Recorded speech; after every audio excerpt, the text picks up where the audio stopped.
자, 반갑습니다. 오늘 특수 상대성 이론 문제 파트 2 시작해 보도록 하겠습니다. Let's go. 자, 바로 문제 한번 살펴보도록 하겠습니다. 자, 4번. 자, 그림은 관찰자 C에 대해 우주선 A와 B가 플러스 X 방향으로 혹은 마이너스 X 방향으로 각각 0.5c와 0.4c로 등속 직선 운동을 하는 모습을 나타낸 것이다.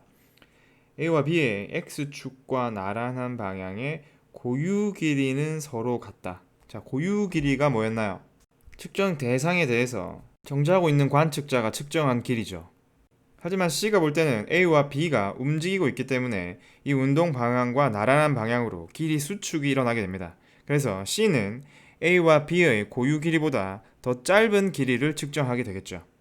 이때는 빠를수록 길이 수축이 많이 일어나게 됩니다. 자, 그러면 A의 속도가 B의 속도보다 더 빠르기 때문에 본래의 고유 길이보다 더 많이 길이 수축이 일어나 짧게 측정이 되겠죠. 그렇다면 C가 측정할 때 X축 방향의 길이는 길이 수축이 더 많이 일어난 A가 더 짧게 측정이 될 겁니다. 그래서 B가 A보다 크다라는 게 맞게 되겠군요. 자, 그다음 보기 니은 봅시다. A에서 측정한 B의 길이는 B에서 측정한 A의 길이보다 크다라고 되어 있군요. 우리가 일반적으로 상대 속도를 계산할 때 만약에 A가 측정하는 B의 길이다 하면 A가 측정하는 B의 길이 이런 식으로 표시를 했었고요. 이걸 계산하는 방법은 대상의 속력 B에서 관측자의 속력 A를 빼는 방식으로 계산했습니다. 이 식에 의하면 A가 봤을 때 B의 속도는 왼쪽 방향으로 0.9c가 될 것이라고 생각할 수 있지만 실제로는 이렇지 않습니다. 굉장히 빠른 속력을 가지는 물체의 경우에는 이 분모에 1-c제곱의 VAVB라는 항이 하나가 더 붙습니다. 그래서 0.9보다는 좀 더 작은 값을 가지게 되는 것이죠. 이 식은 그냥 참고로만 알아두시면 됩니다. 그렇다면 이번에는 B가 보는 A의 상대 속도는 어떨까 하는 겁니다. 이따 이걸 계산하는 식 자체는 같기 때문에 방향의 반대겠지만 크기만을 비교한다면 두 개는 같은 값을 가지게 되겠죠. 즉 A가 보는 B의 속도와 B가 보는 A의 속도는 크기는 같고 방향이 반대라는 겁니다. 그래서 길이 수축이 일어나는 정도도 같게 측정이 되겠죠. 그래서 A가 보는 B, B가 보는 A는 같은 길이로 측정이 된다는 거.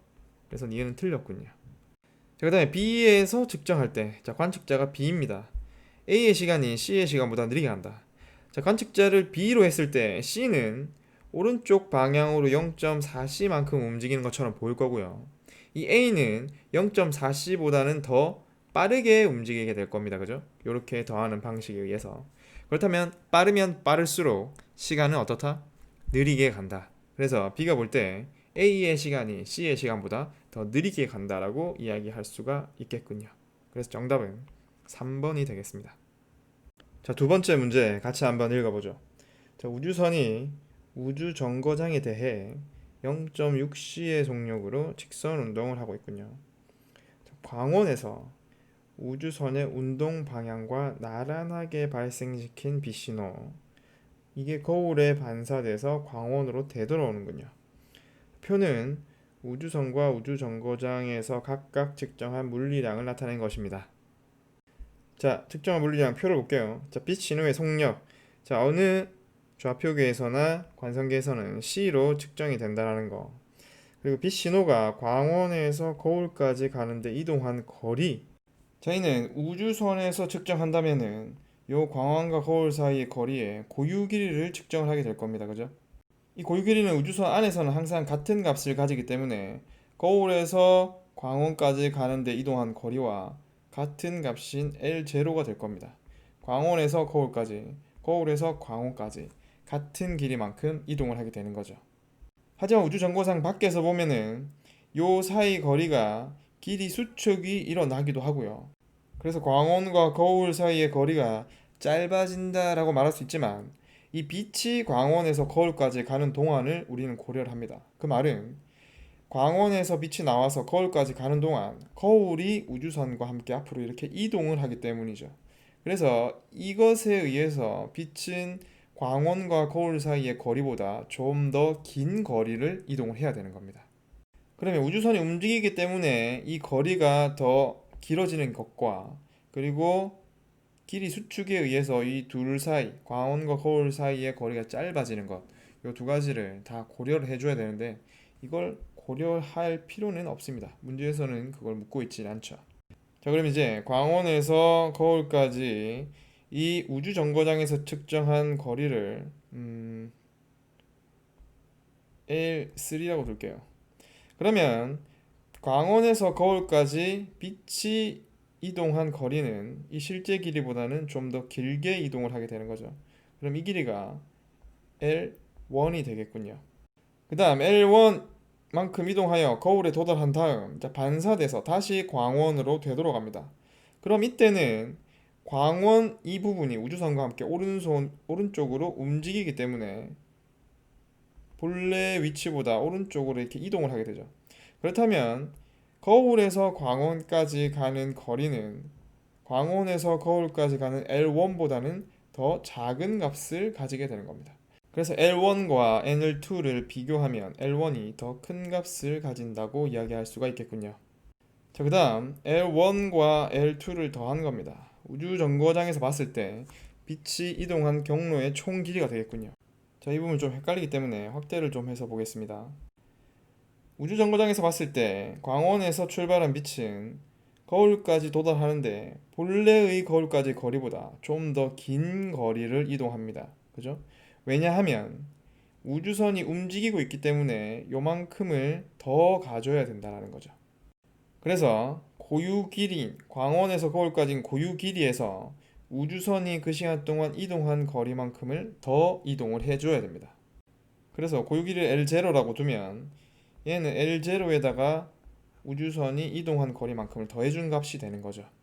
자, 그 다음에 거울에 도달한 다음을 보겠습니다. 거울에 도달한 다음 빛은 다시 광원 쪽으로 이동을 하기 시작합니다.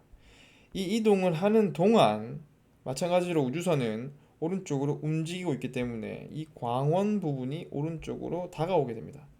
그래서 빛이 광원에서 거울까지 가는 L1보다는 더 짧은 거리만큼만 움직여도 광원에 다시 도달하게 되는 거죠.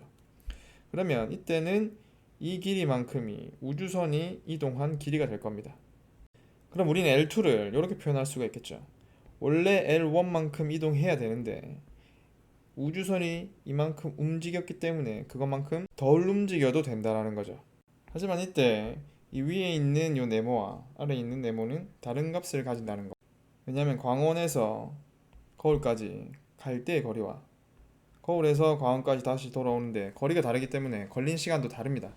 걸린 시간이 다르기 때문에 우주선이 그 시간 동안 이동한 거리 또한 다르게 되겠죠. 자, 그렇다면 결론은 L1 플러스 L2는 L1은 L0에다가 우주선이 움직인 X라고 두겠습니다. 이 값에다가 L2는 L1에다가 마이너스 Y가 되는군요. 그럼 다시 여기에 L1에다가 L0 플러스 X를 대입을 하면 2L0 플러스 2X 마이너스 Y가 되겠군요. 여기서 보시면 알겠지만 이 위에 있는 X가 이 Y보다는 더 큰 값을 가집니다. 왜냐면 더 긴 거리를 이동했기 때문에 시간이 더 오래 걸리기 때문이죠. 그래서 L1 플러스 L2 값은 이 L0보다 더 큰 값을 가진다는 걸 알 수가 있겠군요. 자, 이건 풀이가 너무 어렵군요. 그죠? 아니면 이렇게 생각하셔도 됩니다. 자, 우주선 안에서 볼 때 고유 길이 2L0만큼을 광속 C로 움직인 만큼, 즉 완복하는데 걸린 시간을 말하고요. 그 다음에 우주선 밖에서 봤을 때 L1 플러스 L2, 이게 우주선 밖에서 봤을 때 걸린 시간이죠. 우주정거장 밖에서 봤을 때 우주선 안을 바라보면 우주선 안의 시간은 밖의 시간보다 더 느리게 흘러야 됩니다. 그죠? 그래서 요 식에서 부등호는 오른쪽으로 이렇게 크다가 되어야 될 거고요. C를 다 약분시키면은 문제에 나와 있는 요 형태가 되는 겁니다. 그래서 답은 4번이 되겠군요. 자, 마지막 문제 가도록 하겠습니다. 자, 관찰자 A가 탄 우주선이 관찰자 B에 대해서 0.6시의 등속도 운동을 하고 있군요. 광원 O에서 발생한 빛은 A가 측정하였을 때 광 검출기 PQ에 동시에 도달하였다라고 하는군요. 자, A는 안에 타고 있는 사람입니다. 타고 있는 사람이 O에서 나온 빛이 광 검출기 PQ에 동시에 도달했다라는 말은 이 OP와 OQ 사이의 거리가 같다라는 걸 의미를 하겠군요. 고유 길이가 같다. 하지만 B에서 이 상황을 본다면은 광원에서 빛이 나와서 양쪽으로 가는 동안 광 검출기 P는 오른쪽으로 이동을 할 거고요. 광 검출기 Q 또한 오른쪽으로 이동을 할 겁니다. 즉 결론은 O에서 나온 빛은 P에 먼저 도달하고 Q에 나중에 도달하는 것처럼 관측이 된다라는 것이죠. 이게 바로 동시성의 상대성 할 때 했던 내용이죠. 자, 그럼 보기를 한번 살펴보도록 하겠습니다. 자, O에서 Q를 향해 가는 빛의 속력이 O에서 P를 향해, 자, 빛의 속력은 빠르다 느리다를 이야기할 수가 없습니다. 그죠? 광속 불변. O에서 P까지의 거리와 O에서 Q까지의 거리는 같다. 자, 이건 B가 측정할 때다. 그죠? B가 측정할 때는 A가 측정한 길이보다 더 짧게 측정이 될 겁니다. 길이 수축이 일어나기 때문이죠. 하지만 이 PQO가 한 우주선 안에 있기 때문에 전체적으로 다 길이 수축이 똑같이 일어날 겁니다. 그래서 OP와 OQ 사이의 거리는 같게 측정이 되겠죠. 마지막으로 B에서 볼 때 어느 쪽이 먼저 도달한다? P가 먼저 도달하고 Q는 나중에 도달하게 된다는 거죠. 정답은 2번이 되겠군요. 자, 오늘은 여기까지 하도록 하겠습니다. 시험 행운을 빕니다, 여러분. 수고했습니다.